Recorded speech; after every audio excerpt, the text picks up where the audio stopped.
एक सुनसान जंगल में एक किसान अपने खेत की ओर बढ़ रहा था। उसका नाम रामू ही था और वह एक आलसी किसान था।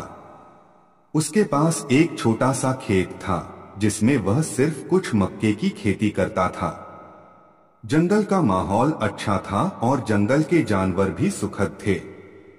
रामू के पास एक छोटा सा खरगोश रहता था जिसका नाम बुद्धिमान था।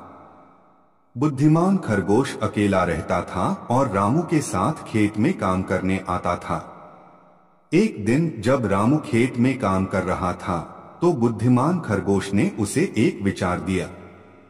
वह कहा, रामू, हमारे पास इतनी छोटी सी जमीन है, लेकिन हम इसे बेहतरीन तरीके से उपयोग कर सकते हैं।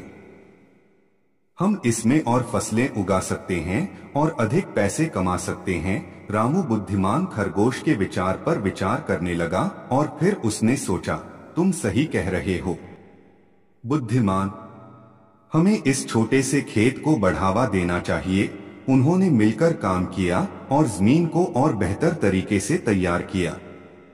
वे नई फसलें उगाने लगे और धीरे धीरे उनका खेत बढ़ता गया। इस तरह रामू और उसका बुद्धिमान खरगोश मिलकर संघर्ष से लड़कर जीवन में सफलता प्राप्त करने में कामयाब हुए। जंगल और खेत ने उनके संघर्ष को देखकर बदल दिया और अब वह खुशी खुशी अपनी फसलें उगाते रहते थे।